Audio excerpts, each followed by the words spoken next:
Jumat 19 November pukul 8 malam live di Kompas TV. Saya akan menelisiknya eksklusif.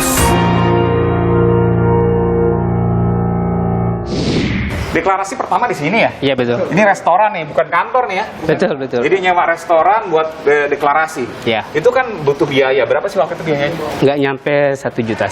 Karena buat Dan itu urunan sendiri-sendiri? Iya betul 50 ada Kok yang. mau sih? Ya sebagai loyalis kenapa enggak gitu. Loyalis? Iya. Loyalis siapa? Luhut Erik. Oke. Bapak Luhut Ini Erik. baru sekarang atau dari sebelumnya sebenarnya cuma dukungannya dari hati mungkin dari udah lama misalnya? Udah lama. Cuma karena ini ada kesempatan ya kami ambil. Momennya pas? Ya pas. Ambil. Gitu. Oke. Iya Pak. Tapi saya ingin tanya deh, waktu habis deklarasi ini, setelah Iya. deklarasi, itu kan pasti banyak yang hubungin, iya nggak sih? Biasanya kan begitu. Ya ada Dari mana beberapa. Ya, pertama dari media, terus yang kedua ada dari kawan-kawan pemuda dan lain sebagainya di. Oke, dari mana aja tuh misalnya, pemuda? Sejauh ini yang paling dominasi sekali itu adalah wilayah NTB. NTB. Karena Oke. mungkin kenal gitu Ya. kan. Ya. Terus yang kedua itu wilayah Bali. Bali. Sekitarnya. Terus yang ketiga ada beberapa dari kawan-kawan Indonesia Timur sana. Tapi saya nggak percaya kalau nggak ada buktinya. Gimana cara hubunginnya? Lewat telepon atau lewat media sosial atau lewat apa? Lewat sosial media. Oh, media sosial apa tuh Ya. misalnya? Lewat apa? Facebook misalnya. Facebook. Oke, mana buktinya mana? Nah, itu saya bisa mau tahu, lihat. saudara, benarkah kemudian ada dukungan yang diberikan kepada para koordinator ini pasca deklarasi? Nah, saya langsung cek nih. Mm-mm. Mansur Maulana ini kawan ini. Kawan. Oh, kawan. Oke. Kawan. Ada Adinda berapa? dari Alasul Amin, ini dari Lombok. Ini dukung ya? Iya betul. Oke. Gitu. Tapi soal isu kontroversial yang menimpa keduanya, misalnya LBP dan Erick Thohir, apakah kemudian Anda juga mau meluruskan soal itu, membantu meluruskan juga misalnya? Saya pikir tidak perlu ya, karena memang kami hanya titik fokusnya bahwa Memenangkan. titik fokusnya bahwa kedua sosok ini adalah putra-putra terbaik bangsa. Oke. Gitu. Tapi kan kalau kita bicara survei nih, Ya. Pak Luhut, Pak Erick, itu kan masih jauh di bawah. Nah. Di atas ada Pak Prabowo, mungkin Ganjar Pranowo, Iya. Anies Baswedan, dan seterusnya. Ya, Sandiaga Uno. kalau Apa nggak nanti terlalu berat mengejar ketertinggalan dari elektabilitas tingkat keterpilihan untuk menjadi capres? Iya, oke. Kalau pikir soal elektabilitas, politik itu kan dinamis, Bang. Iya. Jadi saya pikir hari ini boleh turun, hari esok bisa jadi ini kan. Gimana caranya untuk mengubah naik drastis elektabilitasnya, tingkat keterpilihannya? Apa yang ada di bayangan Anda? Iya, komitmen kami akan terus melakukan deklarasi. Deklarasi. Iya, betul. Jadi semakin Ya, ini luas, kan- semakin disebut, bayangan Anda akan semakin naik. Iya, insya Allah. Nanti programnya apa yang akan disampaikan, pesan-pesannya apa, itu belakangan. Belakangan insya Allah. Targetnya berapa nih? Terbentuk di berapa provinsi?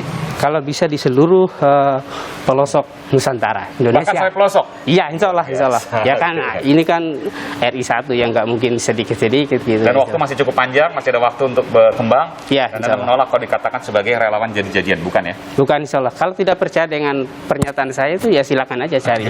Gitu. Baik, terima kasih. Siap. Bung Yaban Ibnu dan Bung Al-Kahfi. Ya. Sehat selalu. Dan kami akan terus cermati soal relawan, tidak hanya dari relawan PCR, Betul. tapi juga ada relawan-relawan lain juga yang kemudian Ya. kami juga akan cermati. Oke, baik. Karena tahun depan sudah masuk tahun politik ya. Iya. Ya. Akan ramai, penuh dengan gimmick dan juga mungkin drama. Terima Oke. kasih. Siap. Kami, militan Sandiaga Uno. Bersumpah setia. Sandiaga Uno. Sandiaga Uno. Dan saudara, dari relawan Luhut Erik, saya menuju ke relawan menteri lainnya. Ada kawan Sandi, tapi tidak di Jakarta. Ia ada di Lombok, Nusa Tenggara Barat. Bung Ahmad Roji. Bung Oji, sehat selalu. Ya, siap. Ini kawan Sandi namanya untuk Indonesia Baru ya. Oke. Bang Oji, tapi saya cari di Jakarta nggak ada nih kawan Sandi, baru di Lombok doang. Jadi rupanya harus berselancar kawan Sandi ini mengelilingi Indonesia, Hah? baru kemudian terakhir di Jakarta, guys. Jadi Jakarta terakhir. Kan Bung Sandinya lebih banyak di Jakarta, meskipun keliling-keliling juga sih ke daerah. Dan ini gerakan arus bawah yang dilihat. Udah ada Kami berapa juga daerah sekarang senang. yang di Lombok? Bung Oroji. Referensinya ke Makassar tuh. Kita lihat ya melakukan deklarasi, ya kita tanya-tanya gimana caranya. Ya saya yang juga pernah di pariwisata, coba kontak teman-teman gimana nih kita ambil inisiatif cepat nih. Oh, ini dulu karirnya di pariwisata. Boleh dijelaskan mungkin? Saya dulu 4 tahun itu di Badan Promosi Pariwisata Daerah. Kerjaan saya adalah mengurus pariwisata, destinasi, dan pemasaran, dan mendatangkan investasi ke daerah. Sempat ketemu menterinya dong, Sandiaga Uno. Pada saat itu belum lah, karena di injury time. Jadi maksudnya Anda pada saat menjabat sebagai Ketua Badan Pariwisata di daerah tadi, itu Bung Sandi belum menjadi menteri. Justru sekarang ketika Anda sudah nggak di pariwisata lagi, Bung Sandinya di pariwisata sekarang, Menteri Pariwisata dan Ekonomi Kreatif, justru Anda mendukung. Jadi nggak ketemu nih. Saya tidak paham, tapi ini ada koneksi batin lah. Kenapa milih Sandiaga Uno? Kenapa nggak menteri yang lain? Khusus untuk Bang Sandi, saya lihatnya agak beda gitu. Tidak memposisikan dirinya sebagai tokoh yang feodal, gitu ya, gaul, milenial. Gitu.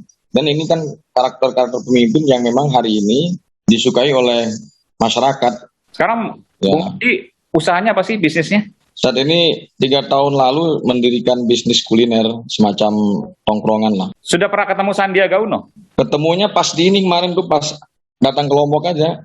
Oh, bilang nggak? Nih saya nih dukung Anda, kawan Sandi, relawan untuk Anda jadi capres. Bang Sandi itu sampai hari ini tidak pernah berbicara capres, Pak. Tidak pernah menyampaikan kepada kami kalau saya akan nyalon. Gitu. Tapi kan itu Kalaupun Bung Sandinya. Saya tanya Andanya, apakah Anda dan kawan-kawan mungkin mendeklarasikan diri, Bang Sandi, saya izin ya, saya mau mendukung Anda sebagai capres. Kami tidak memberitahukan nggak rencana itu. Jadi kami melakukan ini murni dari arus bawah, mengajak teman-teman, ayo mendukung Capres 2024. Sekali lagi, kami tidak ada perintah atau apa laporan ke Bang Sandi bahwa kami akan deklarasi. Bahkan waktu Anda ketemu nggak cerita sedikit pun bahwa Anda adalah bagian dari kawan Sandi. Masa sih? Beliau ini kan orangnya cool ya. Orangnya ketika sama lah, ketika ditanya wartawan gimana pencapresan 2024, beliau nggak menjawab.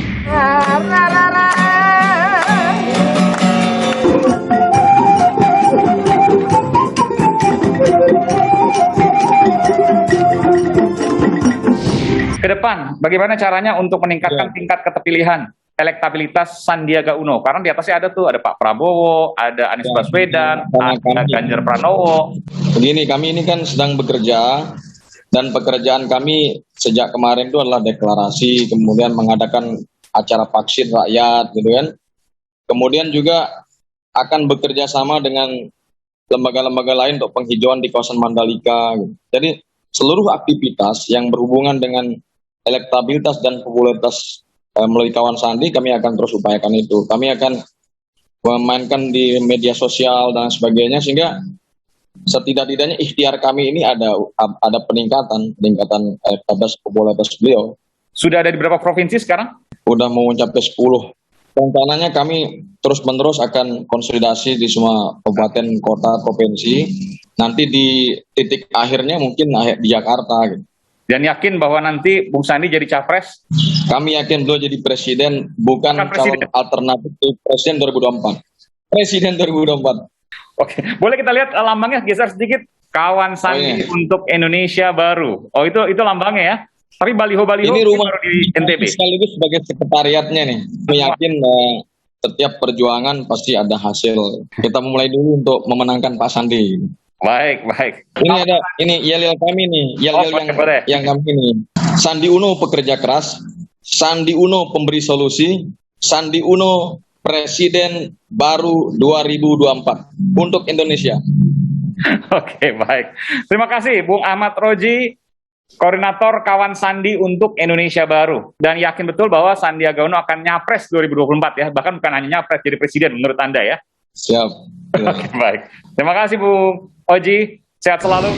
Presiden memberi kebebasan kepada semua menterinya untuk menaikkan popularitas dan elektabilitas. Kalau itu benar dari Presiden dan Presiden membolehkan, itu menurut saya agak salah ini. Saya akan menelisiknya eksklusif